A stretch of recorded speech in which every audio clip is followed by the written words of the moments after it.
الرحمن الرحیم، ایک بچے نے کویسچن کیا ہے کہ یہ امام اعظم ابو حنیفہ رضی اللہ تعالی عنہ کے ساتھ رضی اللہ عنہ کہہ سکتے ہیں یا رحمت اللہ علیہ کہنا ہوگا۔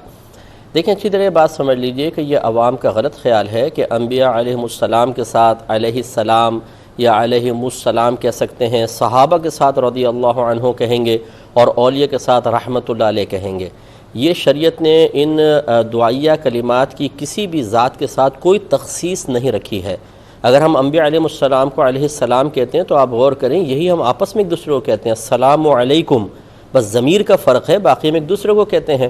تو علیہ السلام آپ صحابی کے لیے بھی کہہ سکتے ہیں، رسول کے لیے بھی کہہ سکتے ہیں، ایک بزرگ کے لیے بھی کہہ سکتے ہیں جو ولی ہیں۔ اسی طرح رضی اللہ عنہ آپ انبیاء کے ساتھ بھی کہہ سکتے ہیں، صحابہ کے ساتھ اور اولیاء کے ساتھ۔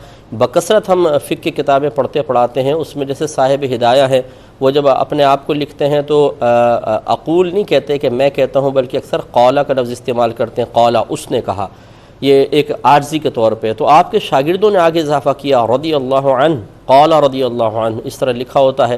تو یہ بکثرت بزرگان دین نے استعمال کیا ہے۔ اسی طرح رحمت اللہ علیہ یہ ایک دعا ہے۔ جب ہم نبی کریم صلی اللہ علیہ وسلم پر درود پڑھتے ہیں تو آپ کو پتہ ہے یہ درود رحمت کی ہی دعا ہوتی ہے۔ اب اگر نبی کریم صلی اللہ علیہ وسلم کے ساتھ رحمت اللہ علیہ کہہ دیا جائے تو یہ درود کا ہی ایک طرح سے ترجمہ کہہ لیجئے آپ اس کو۔ لیکن ہمارے عوام نے ان چیزوں کو مخصوص کر دیا ہے، نبیوں کے ساتھ، صحابہ کے ساتھ اور اولیاء کے ساتھ، اور ذرا بھی کوئی تبدیلی کرتا ہے تو یہ ماشاءاللہ ریڈی میڈ مفتیان کرام علماء کو چیلنج کرنا شروع کر دیتے ہیں کہ جی دیکھیں، صحابی کے ساتھ رحمت اللہ علیہ کہہ دیا، ولی کے ساتھ رضی اللہ عنہ، یہ تو صحابی کے ساتھ آتا ہے۔ چلیں پھر بتائیے، آپ قرآن و حدیث سے دلیل پیش کر دیجئے۔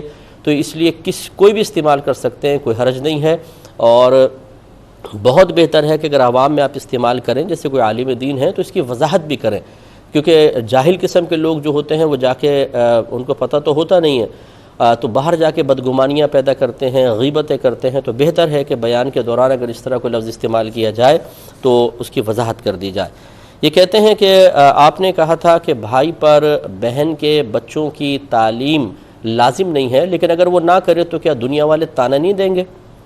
تو بالکل دیں گے، لیکن کیا یہ قاعدہ شرعی